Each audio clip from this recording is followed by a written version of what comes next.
Buenos días a todas y todos. He de decir que al menos desde aquí se ven muchas más todas que todos. Muchas más mujeres proporcionalmente. Quiero pensar que no estamos nosotras más sensibilizadas con los derechos humanos, ¿verdad? Yo creo que será una casualidad estadística. Bien, tras la inauguración, comenzamos con la primera de las ponencias. Tenemos que agradecer que esté aquí hoy con todas nosotras y nosotros, Ángeles Moreno Bau, secretaria de Estado de Asuntos Exteriores y Globales. Ahora voy a proceder a su presentación, pero no quiero empezar sin felicitar y dar la enhorabuena a la organización del curso. Creo que el curso tiene una serie de características que lo hacen especialmente importante, ¿no? Y especialmente interesante. Por un lado, yo creo que el tema, el 75 aniversario de la Declaración Universal de los Derechos Humanos, para hacer balance de qué ha estado pasando, ¿no? Qué ha pasado en estos 75 años y si esa finalidad de universalidad, ¿no? en la defensa, ¿no? En la efectividad real de los derechos humanos ha sido un objetivo alcanzado o no, si aún queda mucho por alcanzar. Y este es uno de los objetos de la ponencia de Ángeles, avances y retos, ¿no? Hasta dónde hemos llegado y cuáles son los objetivos aún por conseguir. Creo que el programa está muy equilibrado porque hay representantes de la administración pública y también muchos y relevantes, ¿no? Representantes de asociaciones que están a pie de obra trabajando en pro de los derechos humanos, lo que se compagina con la visión de la administración pública, de los poderes públicos, que también tienen un papel indispensable en la creación de normas de impulso, de acuerdos de impulso, de medidas que en definitiva hagan real y efectiva la eficacia de los derechos humanos, ¿no? En su sentido más amplio.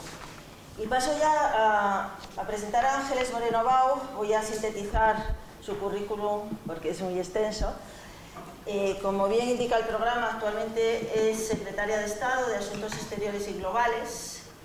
Este apartado de globales da un poco de vértigo, ¿no? No sé, Ángeles, nos explicarás, pero da un poco de vértigo. Asuntos globales.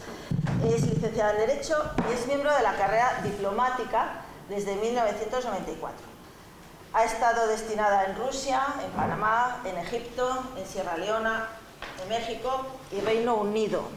Me parece fascinante, ¿no? Este periplo, países muy diferentes y que sin duda como experiencia personal y profesional yo creo que ya solo eso nos puede trasladar, ¿no? Una visión global y profunda, ¿no? De lo que es el reconocimiento, cómo se vive en países tan diferentes, ¿no? Los derechos humanos, cómo se lucha por ellos, cuál es la realidad, ¿no? Más allá del texto escrito, de las constituciones y de los tratados internacionales que por desgracia no siempre luego se traducen, ¿no? En una realidad de protección de los derechos humanos. También ha sido embajadora en misión especial para asuntos energéticos, directora general de Relaciones Internacionales del Ministerio de Interior. Has tenido también otros altos cargos en el Ministerio de Asuntos Exteriores, con lo que tienes las dos visiones también, ¿no? Y creo que es muy interesante y va a ser muy ilustrativa tu intervención. No quiero yo consumir más tiempo y te doy la palabra. Gracias, Ángeles. Muy bien, pues muchas gracias por la invitación.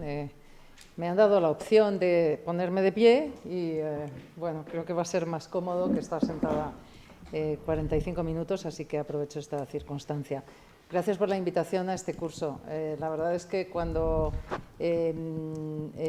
nos proponíamos celebrar el 75 aniversario de la Declaración Universal de Derechos Humanos en el Ministerio de Asuntos Exteriores, no sospechábamos que otros ministerios estarían también organizando seminarios, así que se nos han adelantado por todos sitios, cosa que demuestra hasta qué punto los derechos humanos están en el centro de atención de este gobierno.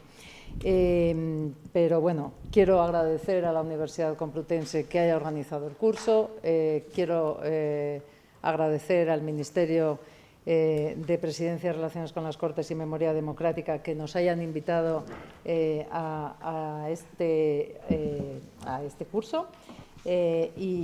Bueno, creo que efectivamente es un buen momento para poner en valor los avances, que ha habido muchos desde que se firmó la Declaración Universal de Derechos Humanos, y los retos a los que nos enfrentamos. En este aniversario estamos presenciando además, yo creo que la mayor amenaza que ha habido jamás a la propia Declaración Universal de Derechos Humanos y al sistema multilateral, y sobre todo porque es un miembro del Consejo de Seguridad de Naciones Unidas el que está rompiendo el sistema multilateral. Y me refiero a Rusia, naturalmente, que en su agresión a Ucrania conculca la Carta de Naciones Unidas y todos los documentos acompañantes, desde luego la Declaración Universal de Derechos Humanos, el derecho de las personas a vivir donde lo decidan y a no tener que desplazarse obligatoriamente, etcétera, etcétera. Por ello, bueno, pues España se ha asociado a otros miembros de la Unión Europea y a miembros de la OTAN en la defensa del orden internacional establecido y acordado por toda la comunidad internacional hasta este momento. Y además se da la circunstancia de que se están formando, digamos que, dos grandes bloques. El bloque de los que defendemos los valores universales nacidos de la Ilustración, los valores que están consagrados en la Declaración Universal de Derechos Humanos, y los países homófobos, xenófobos, que no conceden la libertad de expresión a sus ciudadanos, en fin, Rusia y otros adláteres, Afganistán, Irán, Arabia Saudí, Nicaragua, son esos países que ahora mismo están poniendo en solfa la Declaración Universal de Derechos Humanos. Pero antes de entrar en el detalle, porque voy a desgranar una serie de derechos que creo que nos importan mucho a todos y mucho a todas, y me congratulo de que haya tantas mujeres. Es una lástima que haya menos hombres, pero me congratulo de que haya muchas mujeres, aunque sería bueno que los hombres se hicieran más eco de la necesidad de seguir protegiendo los derechos de las mujeres contra la violencia de género, nuestros derechos sexuales y reproductivos, etcétera, sobre los que volveré. Pero bueno, vuelvo a la Declaración Universal.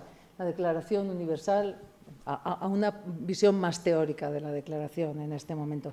La Declaración Universal de Derechos Humanos es uno de los primeros documentos que se firma tras las dos guerras mundiales. Es interesante que, por ejemplo, Eleonora Roosevelt sea una de las redactoras de esa declaración, porque, bueno, obviamente va a consagrar algunos derechos muy interesantes para las mujeres, como el derecho a elegir con quién se casa una, que eso parece casi, en fin,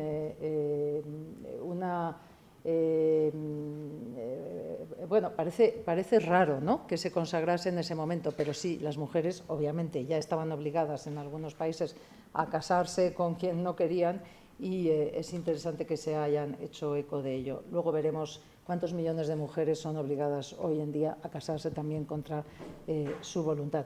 Bien, pues después de estas dos guerras mundiales, obviamente se ve cómo es necesario consagrar un catálogo de derechos humanos, y en ese primer momento ya se reconocen tres tipos de derechos: los derechos políticos, los derechos económicos y sociales, y algunos derechos ya de tercera generación, sobre lo que volveré después.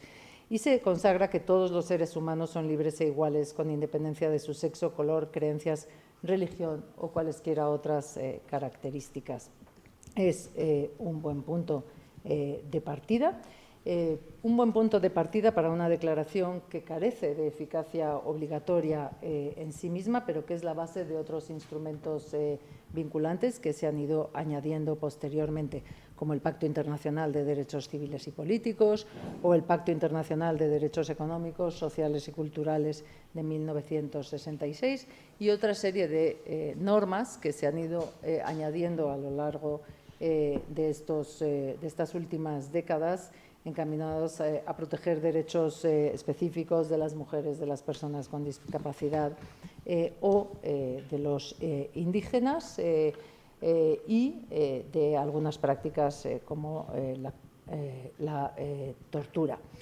Esta declaración, además, ha sido referente para las constituciones nacionales de muchos países que se han hecho eco de ella y lo han considerado un ideal común por el que todos los pueblos y naciones deben esforzarse. Desde un punto de vista sustantivo, este catálogo de derechos humanos se ha ido ampliando también en esos textos, digamos que de desarrollo, y los derechos de primera generación se han ido ampliando. Derechos de primera generación son los derechos políticos, eminentemente, las libertades políticas y civiles del ciudadano, el derecho a elegir libremente a su gobierno, la libertad de movimiento, la libertad de expresión. Después se consagran en ese mismo momento se consagran los derechos de segunda generación, una serie de derechos económicos, sociales y culturales que se hacen eco de la industrialización y del auge de la clase obrera, los derechos al trabajo, a la educación, a la vivienda digna. Y, por último, hay una serie de derechos de tercera generación, un derecho al medio ambiente sano, al desarrollo, al patrimonio común, que se han visto desarrollados sobre todo en textos posteriores y se han visto incorporados en nuevos tratados internacionales. Por ejemplo, el derecho al desarrollo sostenible y al medio ambiente saludable están recogidos en la Carta Africana de Derechos Humanos o en la Declaración de Derechos de los Pueblos Indígenas. Y ahora estamos viendo la necesidad de ir a por otra generación de derechos, los derechos al acceso digital, el derecho al acceso a la informática, a la sociedad de la información en condiciones de seguridad, la protección de los derechos humanos frente a las agresiones online, frente a la violencia de género online, a la pederastia online, que son delitos que estamos viendo muy extendidos últimamente. Por eso seguimos trabajando en proteger todo el conjunto de derechos humanos y además en consagrar nuevos derechos. Y esto lo hacemos desde los distintos países que forman parte del sistema de Naciones Unidas, en conjunto con otros socios como los socios europeos, en el caso de los miembros de la Unión Europea, y además intentando reforzar todo el sistema de control del respeto a esos derechos a través también de la Oficina del Alto Comisionado de Naciones Unidas, del Consejo de Derechos Humanos de Naciones Unidas y de los distintos tribunales y cortes que aseguran el cumplimiento de estos derechos, el Tribunal Internacional de Justicia, la Corte Penal Internacional o, en el caso europeo, el Tribunal Europeo de Derechos Humanos. Pero, aunque tengamos este catálogo, la realidad es que hemos avanzado mucho, pero no lo suficiente, y todos los días seguimos viendo cómo se violan los derechos humanos. Me vuelvo a referir a la agresión rusa en Ucrania. Estamos viendo constantemente torturas, violaciones de derechos humanos, ejecuciones sumarias, violencia sexual, secuestros y traslados forzosos de niños. Y aunque no contamos con cifras oficiales todavía fiables, la Oficina del Alto Comisionado de Derechos Humanos ya nos está contabilizando en torno a más de 8.000 civiles muertos y más de 13.300 heridos en los 12 primeros meses de conflicto. Esto sin mencionar ya masacres específicas como la masacre de Bucha, que bueno, pues nos ha alertado a todos. Solo en la guerra de Ucrania hay 15 millones de personas desplazadas. Luego volveré a los refugiados, pero en el planeta en este momento hay 100 millones de personas desplazadas de sus domicilios de origen. En Ucrania se han visto desplazadas 15.000 personas, entre ellos 180.000 ciudadanos ucranianos viven con nosotros en España. Somos el tercer país en acogida el quinto país en acogida de ucranianos en la Unión Europea. Y lo bueno de esta acogida ha sido sobre todo que hemos ejecutado la Directiva de Protección Temporal de la Unión Europea, que se había previsto pero no se había puesto en marcha, y está dando automáticamente a los ciudadanos ucranianos que vienen a España derechos de acceso a la educación, a la seguridad social, a toda la protección que tenemos los ciudadanos europeos y españoles. Así que, bueno, esa es el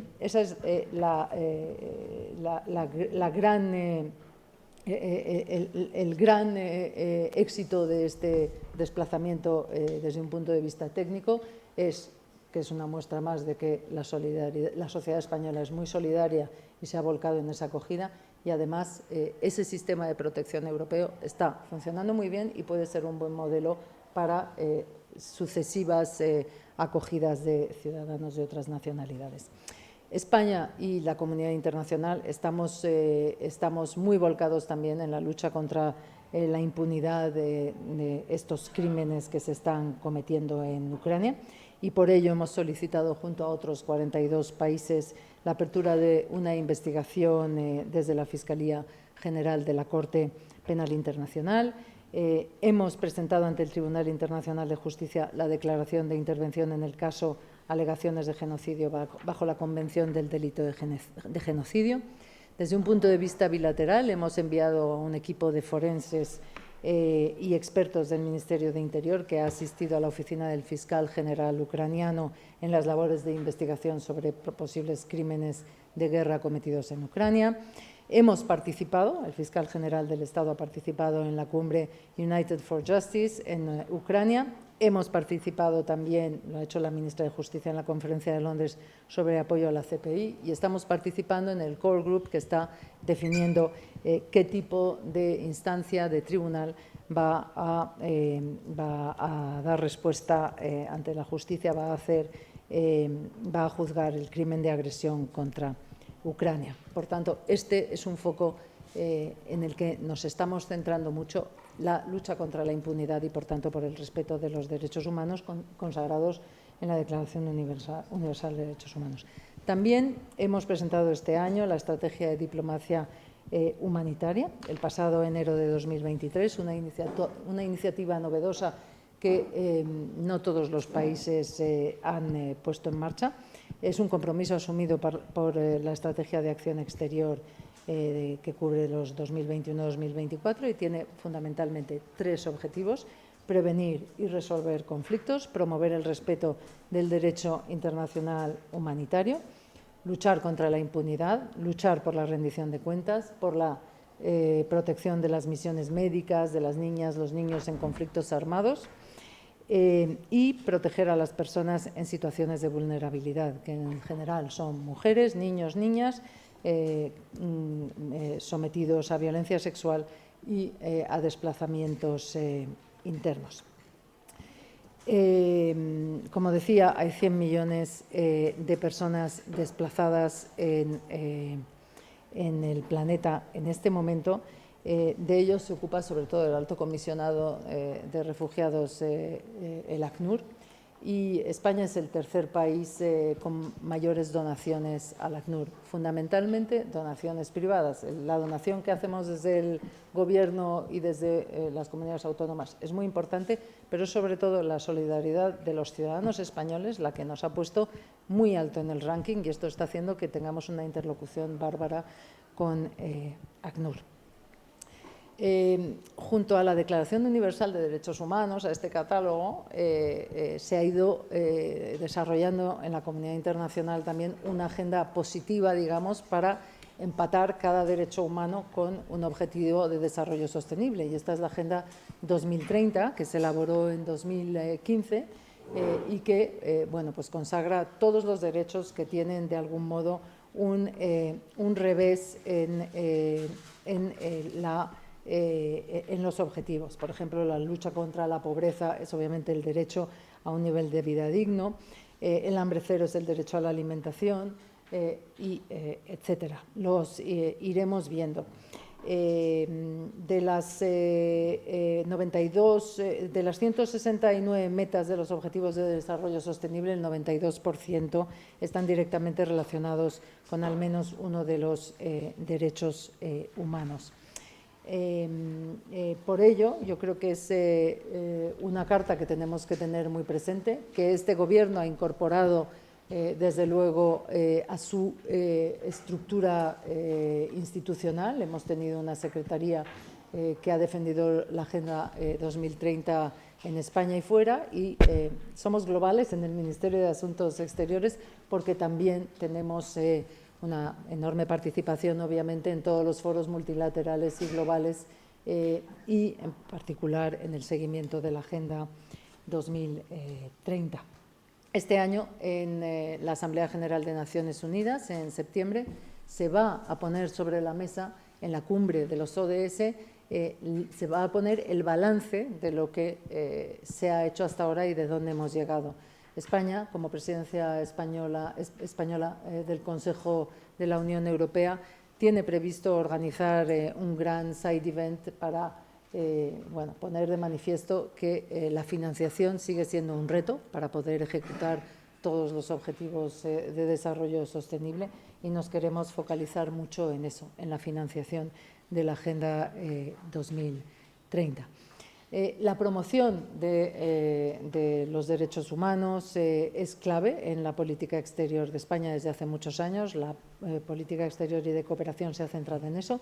Está centrado en la estrategia de acción exterior y en toda nuestra actuación, y también en la reciente Ley 1/2023 de 20 de febrero de Cooperación para el Desarrollo Sostenible y la Solidaridad Global, que obviamente se centra mucho en todos los objetivos de desarrollo sostenible y en la defensa de los derechos humanos. Ahora me voy a centrar en algunos derechos en particular. Es una lástima que no haya más hombres, porque vamos a empezar por el derecho de las mujeres y niñas, y necesitamos más campeones de la igualdad y de la defensa de los derechos de las mujeres, porque aunque somos el 50% de la población mundial, seguimos siendo las principales, con los niños y niñas sobre todo, las principales víctimas de los abusos contra las mujeres. España siempre ha estado muy centrada en la defensa de los derechos de las mujeres, sobre todo con gobiernos progresistas, y es un referente mundial hoy en día. Confío en que lo sigamos siendo, porque hemos hecho un gran trabajo también desde el Ministerio de Asuntos Exteriores al crear una política exterior feminista. Esto lo tienen muy pocos países. La realidad es que lo tenía Suecia y ya no lo tiene con este cambio de gobierno que han tenido. Y, tener una estrategia de política exterior feminista es una gran carta de presentación ante socios universales como muchos europeos, naturalmente, pero también latinoamericanos que se han ido incorporando posteriormente a esta corriente. México, Chile, son países que ahora han abrazado esa política exterior feminista que pretende defender los derechos de las mujeres, de las niñas, de los niños también, en los distintos foros en que trabajamos. Nuestro país incide mucho en el combate contra la discriminación, la defensa y promoción de los derechos de las mujeres, contra el cierre de las brechas existentes, en especial en materia económica, también en materia digital, naturalmente. Trabajamos por la prevención y eliminación de la violencia de género. Hemos suscrito numerosos convenios, yo diría que todos: el convenio de Estambul, el convenio de Varsovia. Hemos coliderado la coalición sobre justicia económica y derechos del Foro Generación Igualdad Beijing 25. Impulsamos políticas económicas más justas, reducir las brechas retributivas y favorecer el reconocimiento, por ejemplo, de los trabajos de cuidado no remunerados. También hemos trabajado mucho por defender la Agenda Mujeres, Paz y Seguridad. Lo hemos hecho implementando el segundo Plan Nacional de Acción y consolidando el compromiso 2025, pero además, cuando hemos tenido ocasión de organizar paneles sobre la Agenda Mujer, Paz y Seguridad, en foros que no son tan proclives a hacerlo, como la cumbre de la OTAN el año pasado en Madrid, organizamos también un gran foro sobre la Agenda Mujer, Paz y Seguridad, porque es importante además que las mujeres sean partícipes y sean protagonistas de procesos de mediación, por ejemplo, procesos de paz, porque además son las primeras víctimas también de agresiones y violencias en casos de existencia de una amenaza bélica o de una guerra abierta, de conflictos abiertos. Somos grandes defensores de la resolución 1325 del Consejo de Seguridad, que es la que estableció la Agenda Mujeres, Paz y Seguridad. Quiero desgranar algunas de las amenazas que sufren las mujeres en el mundo, porque es bastante escandaloso y las cifras hay que recordarlas constantemente. Se estima que 200 millones de niñas y mujeres en todo el mundo han sido sometidas a algún tipo de mutilación genital femenina, y muchas de ellas antes de cumplir los 15 años. Esta es una violación brutal de los derechos humanos. Es una tortura, un trato cruel, inhumano, es terrible desde un punto de vista del derecho a la salud, a la integridad física, y en los peores casos es obviamente una gran amenaza al derecho a la vida. En algunos países se sigue practicando. En algunos países la práctica es del 90 y tantos %. Estoy pensando en Egipto, en Somalia. Más del 90% de las mujeres y niñas de 15 a 49 años han sufrido algún tipo de mutilación genital en Guinea y Somalia, además de Egipto. Otro gran abuso contra las mujeres es el matrimonio infantil y forzado. Curiosamente, como decía antes, consagrado ya en la Declaración Universal de Derechos Humanos, en el artículo 16, y se sigue practicando. Según UNICEF, más de 650 millones de mujeres contrajeron matrimonio cuando eran niñas, y cada año al menos 12 millones de niñas se casan antes de cumplir los 18 años. Esto significa que cada minuto que pasa, 28 niñas menores de edad contraen matrimonio en contra de su voluntad en el mundo. Aquí me han hecho un cálculo. Cuando termine estas palabras, 840 niñas habrán sido víctimas de esta práctica. Espero que sean menos, la verdad, muchas menos. Pero es una práctica contra la que tenemos que luchar. Y que no estén escolarizadas es una gran amenaza para ellas, y desde luego el COVID no ha ayudado mucho a que las niñas permanecieran en las escuelas, porque son las primeras que se vieron expulsadas y las primeras que de nuevo se han visto sometidas a estas violencias. Del mismo modo que el cambio climático permanentemente, el incremento de las sequías, está haciendo que las niñas pues tengan que estar más ocupadas de esas circunstancias de vulnerabilidad económica de sus familias, y por tanto sean víctimas de matrimonios precoces. Salud sexual y reproductiva, pues igualmente 47.000 mujeres embarazadas mueren cada año por complicaciones derivadas de abortos en situaciones de riesgo. El derecho al aborto se está viendo amenazado.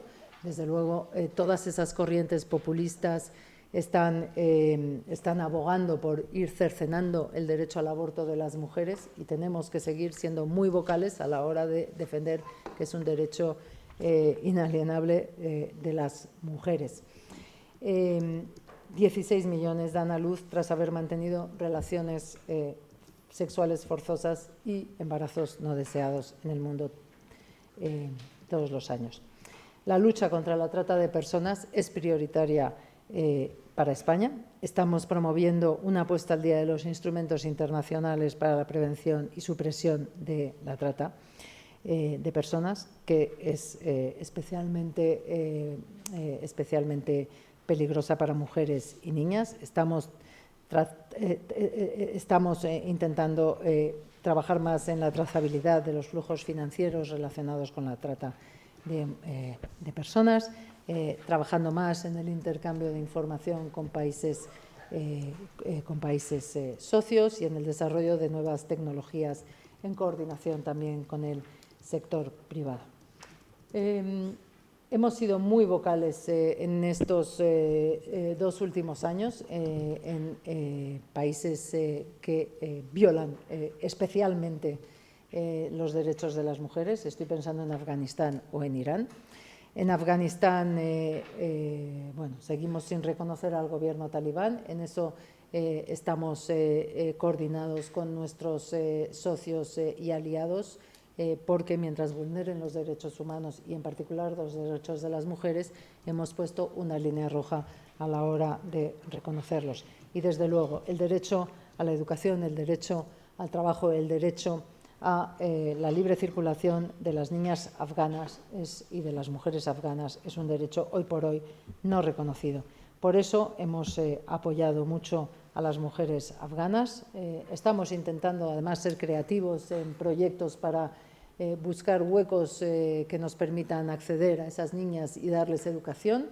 Luego hablaré de un centro que estamos abriendo con UNICEF y con la Unión Internacional de Telecomunicaciones en Barcelona para fomentar la educación digital, pero estamos intentando ver si podemos llevar educación digital a esas casas donde están ellas estudiando de manera clandestina, porque obviamente ya no lo pueden hacer en abierto en los colegios. Hemos defendido en el Consejo de Derechos Humanos y en todas las instancias distintas declaraciones y las hemos promovido para velar por la seguridad y los derechos de las mujeres y las niñas en Afganistán. Lo hemos hecho con distintos socios. Hemos organizado recientemente un evento paralelo en el Consejo de Derechos Humanos en Ginebra para hacer efectiva la lucha contra la impunidad de los talibanes por lo que consideramos crímenes contra la humanidad, contra las mujeres y las niñas. Y del mismo modo que lo estamos haciendo contra Afganistán, estamos siendo muy vocales cuando Irán está también violando los derechos de manifestación, los derechos de educación, los derechos de circulación de las mujeres iraníes. Y concretamente, después de la muerte en custodia de la nacional iraní Mahsa Amini, promovimos en el Consejo de Derechos Humanos una declaración conjunta sobre la dramática situación que viven las mujeres en Irán y hemos seguido trabajando en la CEDAW y en distintos organismos en declaraciones y en llamamientos al respeto de los derechos de las mujeres. Mujeres y libertad de circulación. Me gustaría que vieran un poco, o que vierais en estos mapas, de un informe que acaba de publicar Human Rights Watch, qué países no permiten a las mujeres viajar al extranjero sin permiso de su tutor, obtener un pasaporte o abandonar su hogar. En esos países las mujeres todavía necesitan el permiso de su tutor, ya sea padre, marido, hermano. Bueno, en fin, da mucho que pensar. Un pequeño comentario sobre la apatridia. Hay 10 millones de ciudadanos apátridas en el planeta. Apátridas es que no tienen un documento de identidad. No tener un documento de identidad significa no poder ir al colegio, no poder abrir una cuenta bancaria, no poder alquilar un apartamento. En fin, es estar realmente desprovisto de todos los derechos. Y en particular se llega a la apatridia porque las mujeres, si no tienen un varón que dé la nacionalidad a su hijo, no pueden pasarle la nacionalidad en algunos países. Así que, bueno, es también una figura menos conocida, pero que tenemos que tener en cuenta cuando hablamos de vulnerabilidades. Voy a pasar a otro ámbito en el que España está siendo muy vocal también, el ámbito de la lucha por los derechos de las personas LGTBI. Desde luego es una prioridad de España luchar contra la discriminación por razón de orientación sexual e identidad de género.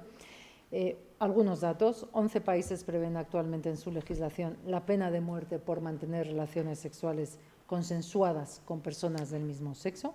Las denominan sodomía, crimen antinatural, etcétera, pero la realidad es que 11 países prevén la pena de muerte para estos hechos. Y España es muy vocal y participa en distintas iniciativas, en el Core Group de Naciones Unidas, en la Coalición por la Igualdad de Derechos, en el Grupo de Alto Nivel de la Comisión Europea sobre Igualdad, No Discriminación y Diversidad, o en la Red Europea de Puntos Focales LGTBI en el marco del Consejo de Europa. Además, acabamos de suscribir el Fondo Mundial para la Igualdad, el Global Equality Fund, que ha puesto en marcha el Departamento de Estado norteamericano en colaboración con el sector privado para defender los derechos de las personas LGTBI en todo el mundo. Hablaba de derechos novedosos. Quiero detenerme un poquito en los derechos digitales. En 2021 España ya aprobó la Carta de Derechos Digitales. Fue el Ministerio de Asuntos Económicos y de Transformación Digital quien la articuló y la promovió. Esto es un conjunto de derechos que protegen los intereses y las libertades de los ciudadanos en el ámbito digital, que garantizan nuestra privacidad y seguridad y la neutralidad de la red, porque consideramos que la innovación y el desarrollo tecnológico deben ir de la mano. En Naciones Unidas se está negociando un pacto digital mundial que probablemente en esta cumbre del futuro que tendrá lugar en enero de en la cumbre de 2024, la siguiente, que será la cumbre del futuro, intentará ver la luz. España está siendo muy vocal y participando muy activamente en esta conversación. La idea es que la conectividad digital sea una realidad y alcance a todo el mundo, porque hay 1/3 de la población mundial que está desconectada de Internet y de todos los derechos derecho de educación, de información que Internet proporciona. Pero queremos en ese Pacto Mundial Digital, naturalmente, también establecer una defensa de los derechos humanos en línea para que se puedan ejercer con garantías, con responsabilidad, sin discriminación y con mucho cuidado a los contenidos engañosos y a las agresiones a las que antes me he referido, y a muchas más, ¿no? La agresión sexual o las agresiones sexuales en particular.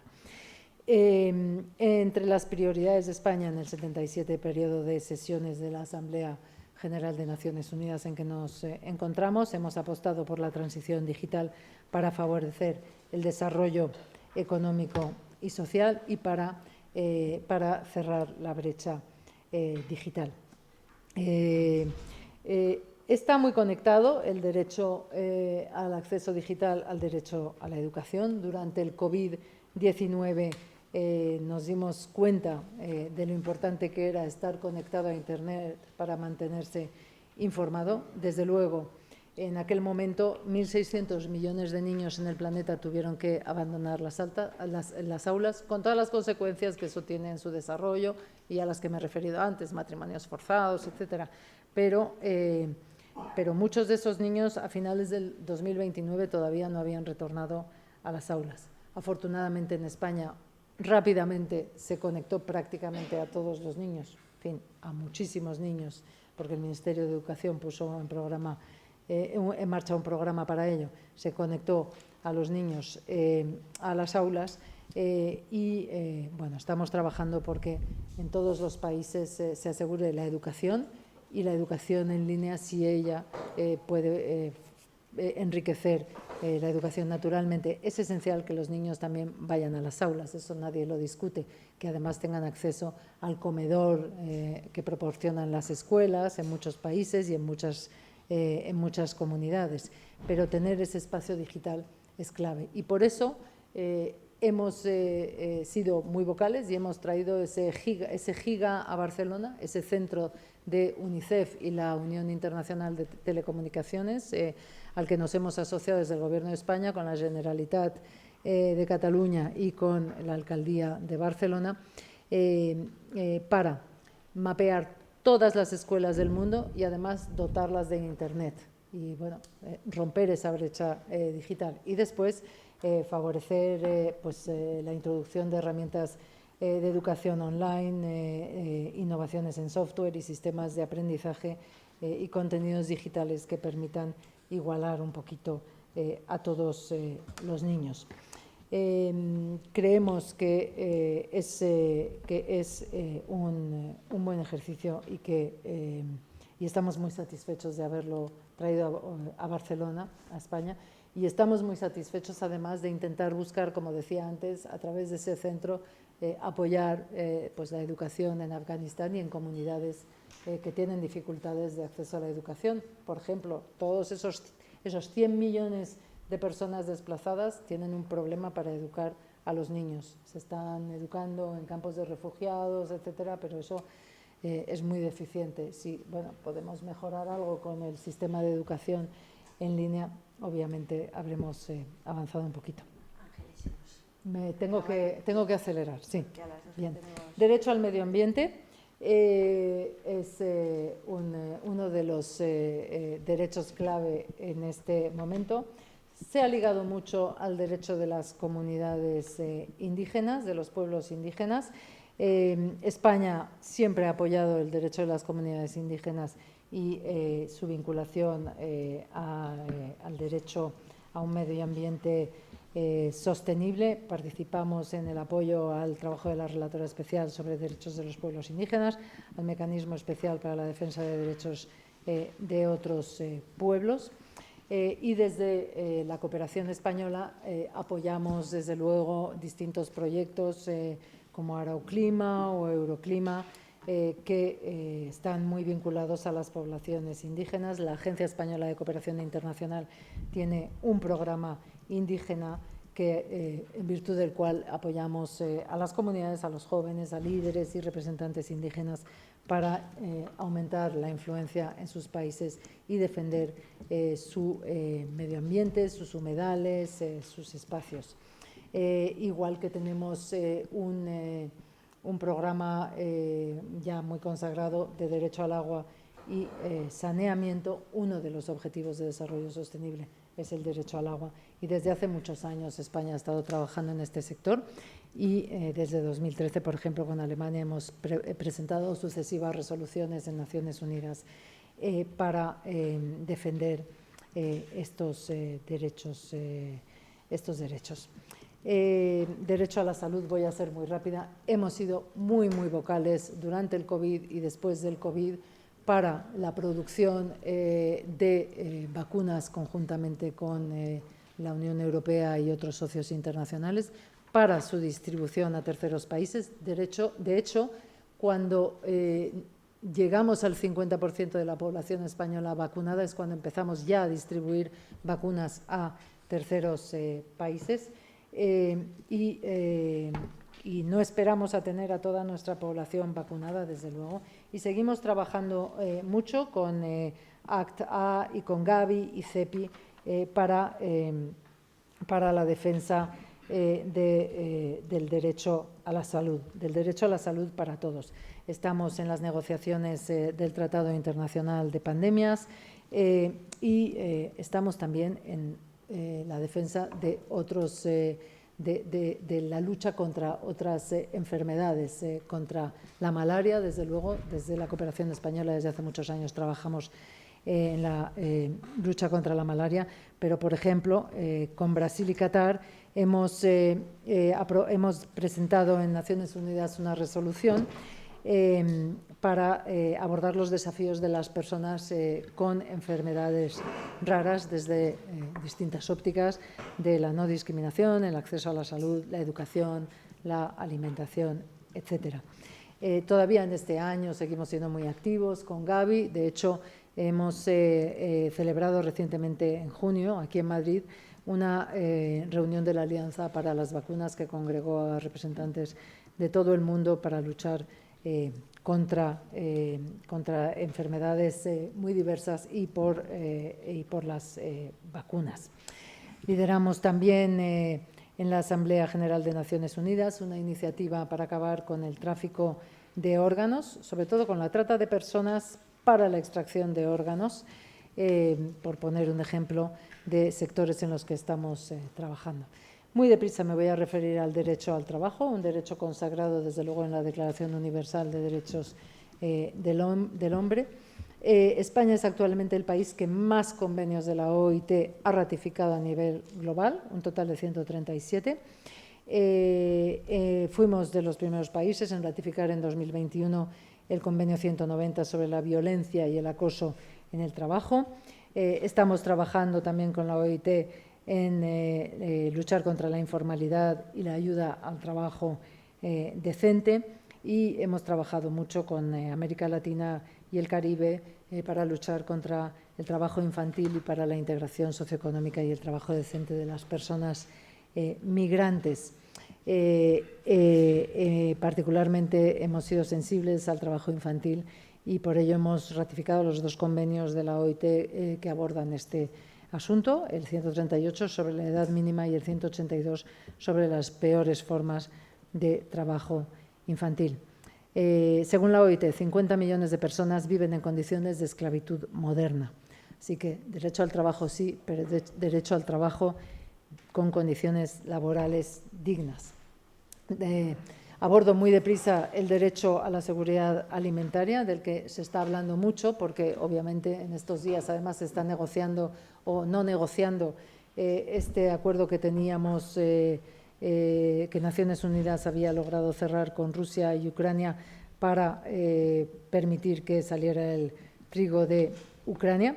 El secretario general de Naciones Unidas creó el Global Crisis Response Group sobre Food and Energy and Finance con el objetivo de coordinar la respuesta del sistema de Naciones Unidas. España ha sido muy vocal en esto. El año pasado el presidente del Gobierno en la Asamblea General de Naciones Unidas comprometió en un side event que se organizó con Estados Unidos, la Unión Europea y la Unión Africana un apoyo de 236 millones y medio para proyectos en el ámbito de la seguridad alimentaria entre 2023 y 2025, y estamos trabajando con las distintas instituciones, FIDA, FAO, etcétera, Programa Mundial de Alimentos, para asegurar que, paliamos las crisis alimentarias de nuestros socios globales, porque estamos ante una de las peores crisis en este momento. Un punto rápido sobre pena de muerte. Todavía, cuando se firmó la Declaración Universal de Derechos Humanos, eran 112 países los que practicaban esa pena. Actualmente solo 14 países, Actualmente se practica en 20 países y se practica sobre todo con las personas más vulnerables, porque en general son las personas de origen más humilde social y económicamente las que son imputadas y castigadas con ese delito. Estamos trabajando mucho contra la pena de muerte. En el 95 España abolió la pena de muerte y en 2010 creamos la Comisión Internacional contra la Pena de Muerte, con sede en Madrid y compuesta por 24 personalidades independientes que han estado trabajando en convencer e instar a otros gobiernos, si no a abolir la pena de muerte, al menos a declarar una moratoria.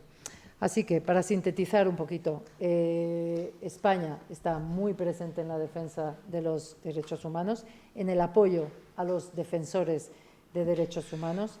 En este momento, 424 personas defensoras en situación de riesgo han sido acogidas en España por el programa que el Ministerio de Asuntos Exteriores tiene en colaboración con algunas comunidades autónomas, en particular proceden de Iberoamérica y en especial de Colombia, pero hay defensores de otros orígenes. Trabajamos con otras autoridades autonómicas, también con Amnistía Internacional y en este año con el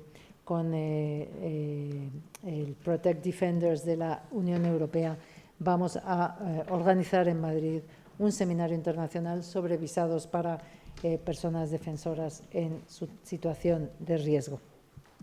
Se ha hecho mucho, pero queda mucho por hacer. Y por eso España quiere poner el acento este año en la defensa y el desarrollo de la Declaración Universal de Derechos Humanos. Y en otoño, desde el Ministerio de Asuntos Exteriores, estamos organizando el encuentro con los distintos altos comisionados que se han sucedido en Naciones Unidas y con algunas autoridades de la celebración de la declaración, para poner de manifiesto lo importante que es que la tengamos siempre ahí como ese faro que nos alumbra. Muchas gracias.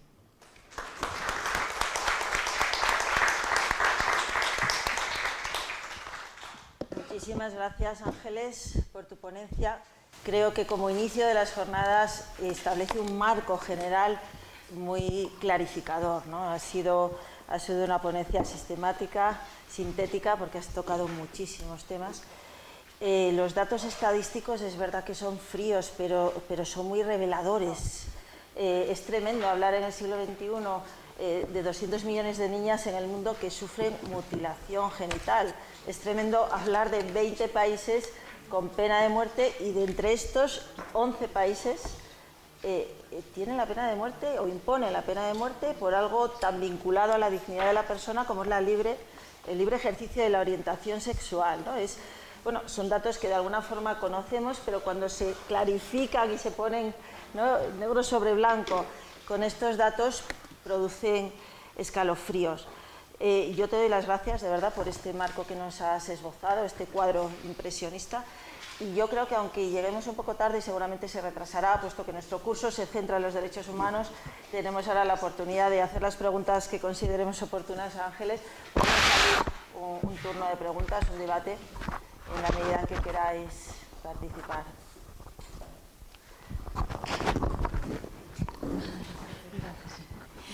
Hola.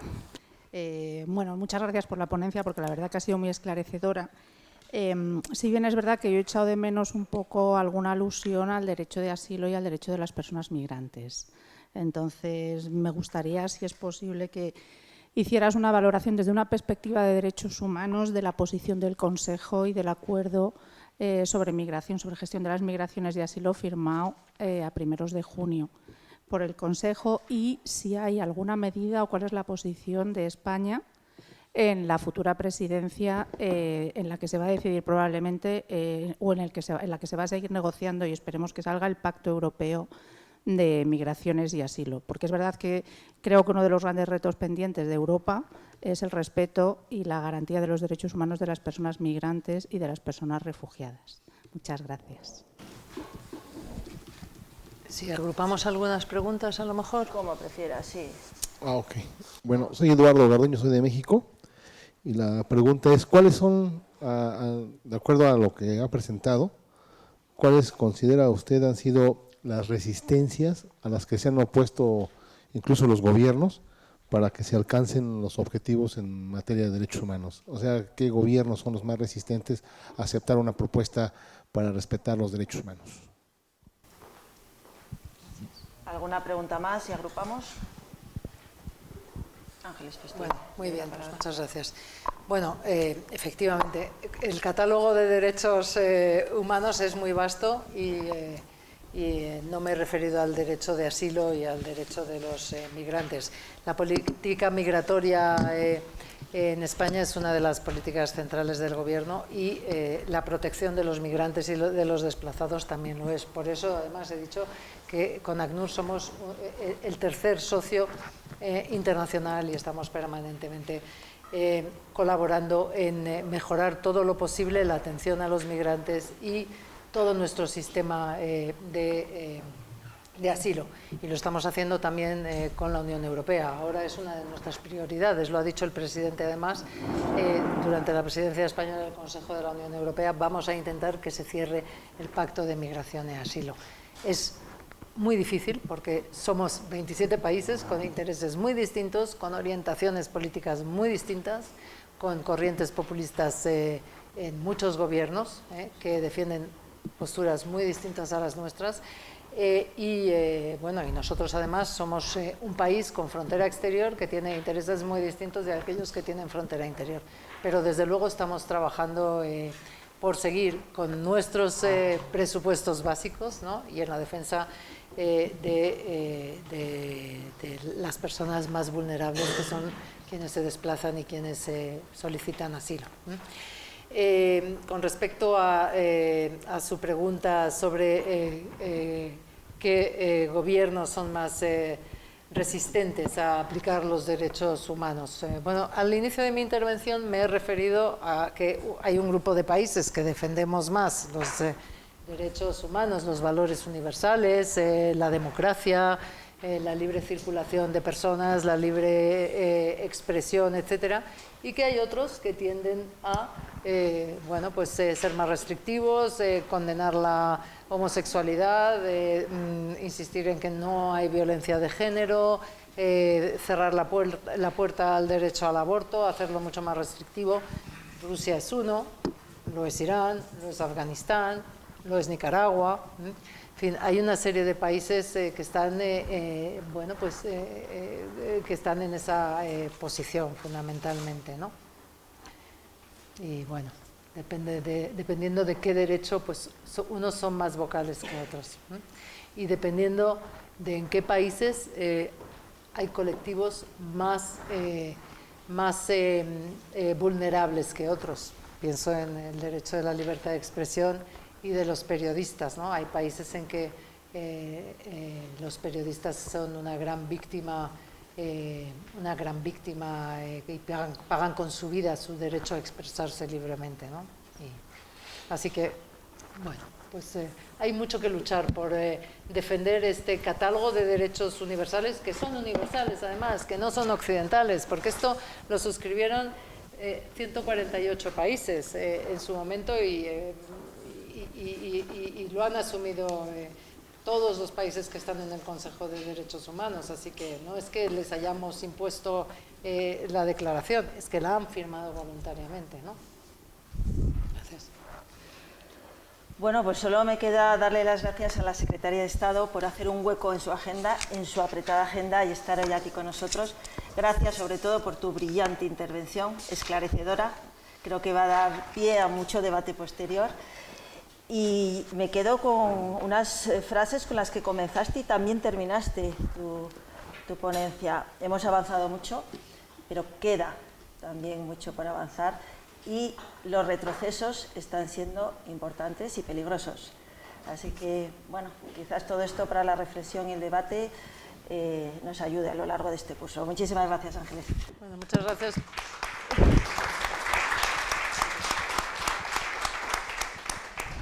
Gracias por la invitación. Y está en nuestras manos no retroceder. Eso es lo importante que hay que retener, que tenemos que seguir peleando todos los días para no retroceder. Exactamente.